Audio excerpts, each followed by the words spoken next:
میں نے ڈرتے ڈرتے آگے بڑھ کر سب مہمانوں کے درمیان سے گزرتے ہوئے جب کمرے میں جھانکا تو میری آنکھیں سامنے کے منظر پر پھٹی کی پھٹی رہ گئی تھیں۔ میں نے تڑپ کر اپنے بے جان پڑے ہوئے بھائی کو جگانے کی کوشش کی، تب میرے کندھے پر کسی نے ہاتھ رکھا۔ میں نے پلٹ کر دیکھا تو میرے ابو کھڑے تھے، ان کی آنکھیں بھیگ رہی تھیں۔ وہ بولے کہ اب تمہارا بھائی دنیا میں نہیں رہا۔ مجھے لگا میں نے کچھ غلط سنا ہے۔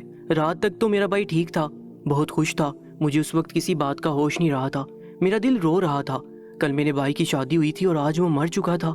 ایسا کیسے ہو سکتا تھا؟ وہ چیخ چیخ کر اپنے باپ سے بولا تھا کہ انہیں غلط فہمی ہو رہی ہے۔ میری نظر بیڈ پر پڑی، میری بابی کی طرف گئی تو مجھے ایک اور جھٹکا لگا، کیونکہ بیڈ پر میری بابی کی لاش پڑی ہوئی تھی اور وہ خون سے بڑی ہوئی تھی۔ میرا ایک ڈاکٹر کزن بھی وہاں پر موجود تھا، وہ میرے بھائی اور بابی کا معائنہ کر رہا تھا۔ یہ سب کیا ہوا تھا؟ کوئی سمجھ نہیں پا رہا تھا۔ میں اپنے بھائی کی لاش کے پاس سرد مجسمہ بنا ہوا بیٹھا رہا تھا، تبھی لوگوں کا ہجوم چھوٹا۔ میرے باپ اور کزن مل کر میرے بھائی کی لاش کو اٹھانے لگے اور بابی کے گھر والوں کو بھی اطلاع دے دی۔ وہ لوگ روتے دھوتے میری بابی کو گھر لے جانے لگے، لیکن جاتے جاتے اس کی ماں نے ہم سب کو دھمکایا بھی تھا کہ وہ اپنی بیٹی کے لیے ہم پر کیس کریں گے، کیونکہ انہیں یقین تھا کہ ان کی بیٹی کا قتل کیا گیا ہے۔ حالانکہ وہ دیکھ چکی تھی ہمارے گھر بھی جوان بیٹے کی لاش پڑی تھی، مگر اس عورت کو یہی غم تھا کہ میرا بھائی تبھی موت مرا جبکہ ان کی بیٹی کو باقاعدہ قتل کیا گیا تھا۔ وہ دھمکا کر چلے گئے۔ سب لوگ سرگوشیاں کر رہے تھے۔ لوگوں کا کہنا تھا کہ میرے بھائی نے اپنی بیوی کو قتل کیا تھا اور پھر وہ خود مر گیا تھا، جبکہ مجھے پتا تھا میرا بھائی ایسا نہیں ہے۔ وہ بہت نرم دل انسان تھا اور مجھے بار بار اپنی بھائی کی سسکی بھی یاد آ رہی تھی۔ لگ تو یہ رہا تھا کہ میرے بھائی کے ساتھ کچھ غلط ہوا ہے۔ میرا دماغ الجھنے لگا، کچھ تو ایسا ہوا تھا جس کی وجہ سے ان دونوں کی موت ہوئی۔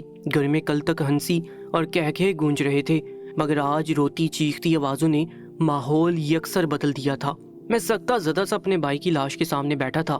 کفن دفن کا انتظام ہوا تو میں نے دیکھا کہ میرے بھائی کی قبر سے خوشبو آ رہی تھی۔ تو میری بابی کی قبر کے بارے میں سب بتانے لگے کہ اس کی قبر سے پتھر اور 3 سانپ نکل آئے تھے۔ لوگ دونوں کی قبر کے اس فرق پر حیران ہو رہے تھے کہ آخر یہ کیا ماجرا تھا۔ میں بھی ٹھٹک گیا تھا، مگر خوش تھا کہ میرے بھائی کی قبر سے خوشبو آ رہی تھی۔ ابھی ہم سب گھر والے صدمے کے زیر اثر بیٹھے تھے کہ پولیس ہمارے گھر پہنچ گئی۔ سب کو جھٹکا لگا تھا۔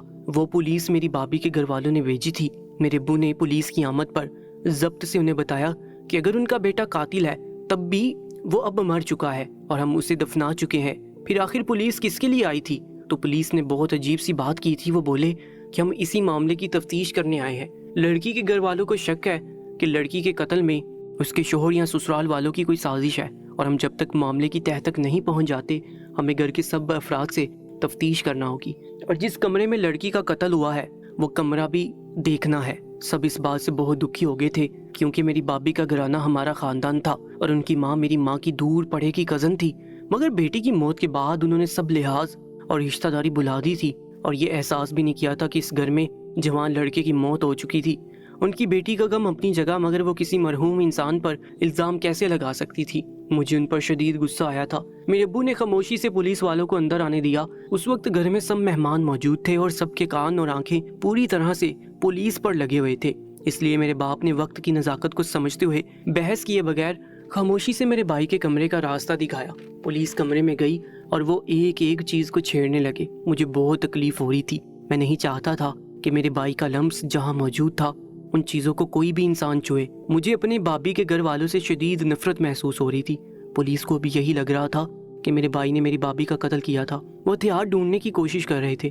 تب میرا ڈاکٹر کزن اندر آیا اور پولیس والوں سے بولا کہ میں ڈاکٹر ہوں اور میں نے دونوں لاشوں کا جائزہ اچھے سے لیا تھا، کچھ پوچھنا ہے تو میں بتاؤں گا۔ پولیس والے اس سے پوچھنے لگے کہ لڑکی کو گولی کیسے لگی۔ کزن نے پولیس کے سوال پر بتایا کہ گولی بہت قریب سے ماری گئی ہے، بلکہ کن پٹی پر پستول رکھ کر گولی ماری گئی ہے، اور یقیناً میرے کزن نے نہیں ماری، کیونکہ میں نے اموات کا دورانیہ جانچا ہے۔ لڑکی کا قتل صبح سے کچھ پہلے سائلنسر پسٹل سے ہوا، جبکہ لڑکے کی موت کو 5-6 گھنٹے گزر چکے تھے۔ پولیس اس بات پر چونک گئی اور وہ بولی کہ لڑکے کا قتل کیسے ہوا تھا۔ تب میرے کزن نے جو انکشاف کیا وہ ہم سب کو چونکا گیا تھا۔ میرا دل ڈوب گیا تھا جو میرے کزن نے بتایا کہ لڑکے کی موت دل پھٹنے کی وجہ سے ہوئی ہے اور اس کے ناک سے خون بھی اسی لیے جاری ہو رہا تھا۔ اس کو کوئی ایسا صدمہ پہنچا تھا کہ اس کا دل پھٹ گیا تھا۔ اس نے کہا کہ بے شک لاشوں کو اب دفنا دیا گیا ہے، مگر میں ایک ڈاکٹر ہونے کے ناطے اس وقت کسی کی بھی کوئی طرفداری نہیں کر رہا۔ میں صرف سچ کہہ رہا ہوں، اور شاید قاتل اس گھر میں موجود ہے۔ وہ لوگ چاہیں تو سب سے تفتیش کر سکتے ہیں، مگر اتنا طے ہے کہ جو لڑکا مرا ہے اس نے لڑکی کا قتل نہیں کیا، کیونکہ وہ پہلے مرا تھا اور لڑکی کی موت بعد میں ہوئی ہے۔ اس بات پر میرا باپ صدمے سے ڈہ گیا۔ نہ جانے میرے بھائی کو ایسا کیا صدمہ پہنچا تھا کہ وہ دل پھٹنے کی وجہ سے مر گیا۔ میں اپنے بھائی کی سسکی یاد کر رہا تھا، تڑپ رہا تھا کہ کاش میں رات کو دروازہ بجا کر اپنے بھائی سے پوچھ لیتا کہ اسے کیا غم ہے۔ نہ جانے اس نے ایسا کیا سنا یا دیکھا تھا جو وہ برداشت نہیں کر پایا۔ میں بلک کر رونے لگا۔ مجھے لگنے لگا کہ اپنے بھائی کی موت میں بھی شامل ہوں۔ اگر میں اسے رات کو ہی پکار لیتا یا اس سے پوچھ لیتا تو شاید وہ نہ مرتا، شاید میرا سہارا پا کر اسے کچھ سکون مل جاتا۔ میں پچھتاوے میں ڈوبا ہوا تھا، جبکہ پولیس نے وہاں پر باقی سب سے تفتیش شروع کر دی تھی۔ جب انہیں پتا چلا کہ میرا کمرہ بھائی کے کمرے کے ساتھ والا ہے اور رات کے وقت میں بہت دیر سے اٹھ کر کمرے میں گیا تھا، تو وہ مجھ سے سوال جواب کرنے لگے۔ مجھ سے بولنے لگے کہ اگر تم کوئی سچائی جانتے ہو تو ہمیں بتا دو، کیا پتا تمہاری کسی بات سے ہمیں کوئی سراغ مل جائے۔ میں نے سنجیدگی سے پولیس والوں کو بتایا کہ رات کے وقت جب میں کمرے میں جانے لگا تو میں نے اپنے بھائی کے کمرے سے سسکی کی آواز سنی، مگر مجھے لگا کہ شاید یہ میرا وہم ہے، اور یہ سوچ کر میں اپنے کمرے میں چلا گیا۔ میں نے اس کے بعد نہ کوئی آواز سنی، نہ ہی اٹھ کر کمرے سے باہر نکلا۔ اس کے علاوہ میں کچھ نہیں جانتا۔ مجھ سے مزید سوالات کرتے رہے، مگر میں اس بات کے علاوہ کوئی بات نہیں جانتا تھا۔ پولیس والوں نے مجھ سے پوچھا کہ میرے خیال میں میرا بھائی کیوں رو رہا تھا یا اسے ایسی کیا پریشانی تھی۔ وہ بولے کہ بھائیوں میں رازداری چلتی ہے۔ میں اپنے دماغ پر زور دوں، شاید میرے بھائی نے کوئی بات بتائی ہو، شاید وہ شادی سے خوش نہ ہو۔ میں نے پولیس کو بتایا کہ میرا بھائی سادہ انسان تھا، اس کی زندگی میں کوئی لڑکی شامل نہیں تھی۔ حتیٰ کہ شادی کا ذکر ہوا تو اس نے سب میری ماں پر چھوڑ دیا تھا، اور جب رشتہ ہوا تو وہ پوری ایمانداری سے اس رشتے کو نبھانے کے لیے تیار تھا۔ رخصت کروا کر آنے تک میرا بھائی بہت خوش تھا، اور میرے بھائی کے کسی بھی انداز سے ایسا نہیں لگا کہ وہ ناخوش ہے۔ مگر کمرے میں جانے کے بعد کیا ہوا وہ میں نہیں جانتا تھا، لیکن میرے بھائی کے کمرے سے رونے کی آواز آ رہی تھی۔ اچانک میں نے پولیس کو کہا کہ یہ تفتیش میری بھابھی کے گھر جا کر بھی کی جائے، کہ شاید وہ ناخوش ہو اور اس نے ایسی بات کی ہو جس سے میرے بھائی کو صدمہ پہنچا، اور اگر اس کی موت کے لیے میرے گھر میں تلاشی لی جا رہی ہے تو اس کے گھر کی بھی تلاشی لی جائے۔ مجھے یقین ہے کہ میری بھابھی کے گھر سے اس راز سے پردہ اٹھے گا۔ میرے باپ نے خاموش رہنے کا اشارہ کیا، مگر میں اس طرح خاموش نہیں رہ سکتا تھا۔ مجھے بہت شدید غصہ آ رہا تھا۔ مجھ سے جب پولیس والوں نے پوچھا کہ مجھے اپنی بھابھی پر کسی قسم کا کوئی شک ہے، تو میں نے بنا سوچے سمجھے صاف الفاظ میں کہہ دیا کہ اس قتل کے پیچھے بھابھی کا اپنا کوئی راز چھپا ہوا ہے۔ میرے بھائی کا اس قتل سے لینا دینا نہیں، مگر شاید میرے بھائی کو میری بھابھی کی کوئی ایسی بات پتہ چلی تھی جس پر وہ صدمے میں آ گیا تھا، کیونکہ وہ سادہ اور بہت شریف تھا۔ اس نے اپنی پوری زندگی ایمانداری سے گزاری تھی، مگر شاید میری بھابھی کی زندگی میں کوئی اور مرد ہو۔ میری باتیں وہاں سب کو حیران کر رہی تھی۔ مجھے ڈھکے چھپے الفاظ میں خاندان والوں نے کہنے کی کوشش کی کہ میں اپنے بھائی کے غصے میں مرحوم لڑکی پر الزام لگا رہا ہوں، مگر میں چپ نہیں رہ سکا۔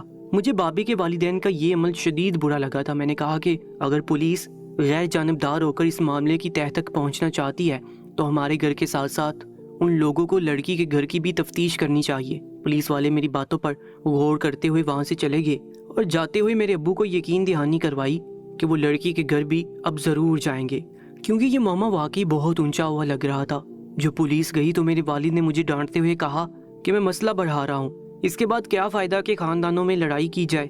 انہوں نے یہ خیال بھی نہیں کیا کہ یہ جوان موت کا گھر ہے، جبکہ وہ خود بھی اسی صدمے سے گزر رہے تھے۔ میری ماں بہت صدمے میں بیٹھی تھی اور بار بار یہ افسوس کر رہی تھی کہ کاش میں اس گھر سے رشتہ نہ مانگتی۔ مجھے وہ لڑکی بہت اچھی لگی تھی، میں اپنے بیٹے کی زندگی میں خوشیاں لانا چاہتی تھی۔ مجھے کیا خبر تھی کہ وہ لڑکی میرے بیٹے کی موت بن کر آ رہی ہے۔ گھر میں عجیب سا ماحول چھایا ہوا تھا، لوگ طرح طرح کی باتیں کر رہے تھے۔ میں اپنے بھائی کی موت تک پہنچنا چاہ رہا تھا۔ میرا ڈاکٹر کزن مجھ سے بولا کہ ہمیں واقعی معاملے کی تہہ تک جانا چاہیے، کیونکہ مجھے لگتا ہے کہ تمہارا شک ٹھیک ہے۔ میں بھی اس بات کو سنجیدگی سے سوچ رہا تھا کہ یقیناً میرا بھائی مرحومہ بھابھی کی وجہ سے مرا تھا، مگر میرا کزن بولا کہ شاید لڑکی نے اپنی جان خود لی ہو۔ لیکن ہمیں یہ بات ٹھٹکا رہی تھی کہ پولیس کو کمرے سے کوئی بھی ہتھیار نہیں ملا تھا۔ لڑکی خود کو مارنے کے بعد ہتھیار کیسے چھپا سکتی تھی؟ صاف ظاہر تھا کہ اس رات کمرے میں کوئی تیسرا شخص بھی موجود تھا۔ گھر میں بہت سے لوگ موجود تھے، میرے دور پار کے کزن بھی آئے ہوئے تھے۔ کسی پر بھی شک کرنا ٹھیک بات نہیں تھی، لیکن اگر اس رات کمرے میں تیسرا شخص موجود تھا تو وہ ہمارے خاندان کا بھی ہو سکتا تھا، مگر کچھ پتہ نہیں چل سکا تھا۔ پولیس والوں نے بھی یہی بتایا کہ لڑکی کے کمرے میں انہیں ایسا ویسا کچھ نہیں ملا، اور وہ اس بات پر حیران تھے کہ لڑکی کا موبائل نہ انہیں اس کے کمرے سے ملا تھا نہ ہمارے گھر سے۔ یقیناً موبائل میں کچھ ایسا ہو سکتا تھا جس سے وہ جان سکتے کہ پولیس کا کسی سے کوئی تعلق یا محبت کا رشتہ تھا یا نہیں، مگر موبائل کہیں نہیں ملا تھا۔ میں اداس سا اپنے بھائی کی قبر پر جا کر بیٹھ گیا۔ مجھے بھائی کی یاد آ رہی تھی۔ کچھ ہی فاصلے پر میری بھابھی کی قبر بھی تھی، مگر میری نظر بھابھی کی قبر پر پڑی تو میری چیخیں نکلتے نکلتے رہ گئی۔ وہ منظر بہت دہشتناک تھا۔ میں بھاگتا ہوا گھر پہنچا اور کمرے میں بند ہو گیا۔ مجھے یقین ہو گیا کہ بابی کے ساتھ ہی کوئی مسئلہ تھا۔ اس بات کو کچھ عرصہ گزر گیا۔ پولیس بہت زیادہ تفتیش کرنے کے بعد بھی قتل کی اصل وجہ تک نہیں پہنچ پائی تھی۔ گھر والوں کا صدمہ اب قدرے کم ہو گیا تھا۔ پورے گھر کی توجہ مجھ پر مرکوز ہو چکی تھی۔ میری ماں غم زدہ رہتی تھی کہ کاش وہ بیٹے کی شادی نہ کرتی۔ مجھے بہت افسوس ہو رہا تھا کہ شاید میری ماں پہلی عورت تھی جو اپنے بیٹے کی شادی کر کے پچھتا رہی تھی۔ کچھ عرصہ بعد میں ایک کزن کی شادی میں گیا تو وہاں مجھ پر ایک عرصے بعد بھائی بابی کی موت کا راز کھلا تھا۔ میں رات کو اپنی کزن کے کمرے کی طرف جا رہا تھا جو میں نے گھر کے پچھلے حصے میں 2 لوگوں کو باتیں کرتے سنا۔ کوئی بول رہا تھا کہ تم سب باتوں کو بھول کیوں نہیں جاتے، وہ سب ماضی ہو چکا ہے، تمہیں چاہیے کہ اپنی زندگی میں آگے بڑھ جاؤ۔ جواباً میرے کزن کی آواز آئی کہ میں آج تک اس لڑکی کو بھول نہیں پا رہا۔ ہمارے درمیان 5 سال کا تعلق رہا تھا، نہ جانے اس نے مجھے کیوں دھوکہ دیا، صرف اس بات سے کہ میں اپنے گھر والوں کو منا نہیں پا رہا تھا۔ اس نے مجھے بہت ٹھیس پہنچائی تھی۔ تب لڑکا بولا کہ تم نے اسے بے وفائی کی جو سزا دی وہ اچھی نہیں تھی۔ میرا کزن یکدم بڑھ کر بولا، اس نے جو کیا وہ بہتر تھا، تمہیں میں قصوروار لگ رہا ہوں جبکہ میں خود آج تک احساس جرم میں مبتلا ہوں، مگر میرے دل کا ایک کونا یہ بھی کہتا ہے کہ میں نے جو کیا وہ ٹھیک کیا۔ میں نے کوئی جرم نہیں کیا، میں نے صرف وہی کیا جو مجھے کرنا چاہیے تھا۔ میں نے اپنے شریف کزن کو اس کی بیوی کی سچائی بتائی تھی۔ میرا کزن بہت نیک لڑکا تھا، اس نے ساری زندگی کبھی کسی لڑکی کی طرف آنکھ اٹھا کر بھی نہیں دیکھا تھا۔ پھر یہ کیسے ممکن تھا کہ وہ ایک ایسی لڑکی کے ساتھ زندگی گزارتا جو اس سے پہلے میرے ساتھ باقاعدہ محبت کے تعلق میں رہ چکی ہے۔ تم جانتے ہو کہ محبت میں بہت آگے بڑھ چکے تھے۔ وہ لڑکی مجھ سے ملنے بھی آتی تھی، مجھے یہ سب برا نہیں لگتا تھا کیونکہ مجھے لگتا تھا کہ یہ میری محبت ہے اور محبت میں سب جائز ہوتا ہے۔ مگر اس بات کا یہ مطلب ہرگز نہیں کہ جو لڑکا ساری زندگی ایمانداری سے رہا اس کی بیوی کا تعلق کسی اور سے ہو۔ میں نے صرف اپنے کزن کو سچ بتایا تھا۔ میرے سچ پر میرا کزن مجھ سے ناراض ہونے لگا، اور وہ جو ساری زندگی اتنی نرمی سے بات کرتا تھا، پہلی بار اس نے میرے ساتھ سختی سے بات کی اور مجھے شرم دلانے کی کوشش کی۔ وہ بولا کہ یہ تمہیں اپنی بابی پر الزام نہیں لگانا چاہیے تھا، اور مجھے اصل صدمہ تب لگا جب وہ لڑکی اپنے شوہر کے سامنے اعتراف کرنے کی بجائے تمسخر سے بولی کہ اگر تمہارا مجھ پر دل آ گیا تب بھی تمہیں یاد رکھنا چاہیے کہ میں تمہاری بابی بن چکی ہوں۔ مجھے اس کی بات غصہ دلا رہی تھی۔ کیا اسے لگتا تھا کہ محبت میں اتنا اندھا ہو چکا تھا کہ اس کی دی تذلیل بھی برداشت کرتا؟ انہیں جانتی تھی۔ میرے پاس ان کی ویڈیوز اور کال ریکارڈنگ بھی موجود تھی جس میں وہ مجھ سے شدید محبت کے دعوے کرتی تھی۔ میں نے اسی وقت جانا تھا کہ وہ محبت نہیں تھی، وہ صرف میرے ساتھ وقت گزاری کر رہی تھی۔ مجھے اب اس کی محبت کی کوئی پرواہ نہیں تھی، اس لیے میں نے بنا سوچے سمجھے اس لڑکی کی ساری حقیقت کو اپنے کزن کے سامنے رکھ دی تھی۔ مجھے نہیں پتا تھا کہ اس کا انجام اتنا برا ہوگا۔ وہ کتنی دیر بچوں کی طرح روتا رہا اور میں اس سے معافی مانگنے لگا کہ شاید مجھے ایسا نہیں کرنا چاہیے تھا۔ تب وہ بولا کہ تم مجھے شادی سے پہلے بتا دیتے تو میں یہ شادی نہ کرتا۔ میں بھی اس بات پر پچھتا رہا تھا۔ میں نے اپنے کزن سے کہا کہ شادی کے آخری روز تک میں اس لڑکی کو مناتا رہا اور محبت کے واسطے دیتا رہا۔ میرا قصور صرف اتنا تھا کہ میرے گھر والے اس رشتے کے لیے نہیں مان رہے تھے، اور میں نے اسے کچھ وقت مانگا اور یقین دلایا تھا کہ میں اپنے گھر والوں کو راضی کر لوں گا۔ میں بے وفا نہیں تھا، نہ ہی میں نے اسے دھوکہ دیا تھا، مگر اسے مجھ پر یقین نہیں تھا۔ میرا کزن اتنا بول کر خاموش ہو گیا، وہ غم زدہ ہو رہا تھا۔ میں تیزی سے آگے بڑھا اور بولا کہ تم نے یہ سب پہلے کیوں نہیں بتایا؟ اس لڑکی کی وجہ سے میرا بھائی مر گیا۔ میرا کزن مجھے سامنے دیکھ کر بوکھلا گیا۔ میں بری طرح رونے لگا۔ میرا کزن دکھ سے بولا کہ مجھے اندازہ نہیں تھا کہ وہ اس معاملے میں اتنا حساس ہوگا۔ میں تو صرف اسے اس لڑکی کے چنگل سے بچانا چاہ رہا تھا۔ میں نے اپنے کزن سے پوچھا کہ میری بابی کی موت کیسے ہوئی؟ وہ بولا سب سن کر تمہارا بھائی اسی وقت باتھ روم میں بند ہو گیا تھا۔ پیچھے میں نے اس لڑکی کو واسطے دینے کی کوشش کی تو وہ مجھ سے بولی کہ اگر میں چپ چاپ چلا جاؤں اور اس کے شوہر سے کہوں کہ میں نے جو کہا وہ سب جھوٹ تھا تو وہ مجھ سے چھپا ہوا تعلق رکھے گی۔ مگر باتھ روم سے نکلتے ہوئے تمہارے بھائی نے اس کی بات سن لی اور صدمے سے وہیں گر گیا۔ میں نے تمہارے بھائی کو اٹھانے کی کوشش کی، میں نہیں جانتا تھا کہ وہ مر چکا ہے۔ مجھے لگا وہ بے ہوش ہو گیا ہے۔ میں گھبرا کر کمرے سے نکل گیا، مگر مجھے تمہارے بھائی کی فکر ہونے لگی۔ میں 2-3 گھنٹوں بعد دوبارہ کمرے کی طرف گیا تو دیکھ کر ٹھٹک گیا کہ تمہارا بھائی اب بھی زمین پر پڑا ہوا تھا۔ میں نے اسے اٹھانے کی کوشش کی تو وہ لڑکی مجھے برا بھلا کہنے لگی۔ وہ مجھے ہوس پرست کہہ رہی تھی۔ مجھے غصہ آیا تو میں نے بنا سوچے سمجھے اس کی کن پٹی پر اپنا پسٹل رکھا اور اس سے کہا کہ وہ اپنے جرم کا اعتراف کرے اور اپنے شوہر سے طلاق لے۔ مگر وہ بولی کہ میں تمہاری طرف کبھی مائل نہیں تھی، یہ صرف تم تھے جو مجھ سے محبت کا دعویٰ کرتے تھے، اور کئی بار تم نے میرے ساتھ نازیبا حرکات کی۔ میں تمہارا شکار بنی ہوئی تھی، میں بس ایک مظلوم لڑکی تھی۔ میں اس کے مکرنے پر حیران ہوا تو اس نے اپنے موبائل پر میسیج ٹائپ کر کے مجھے دکھایا۔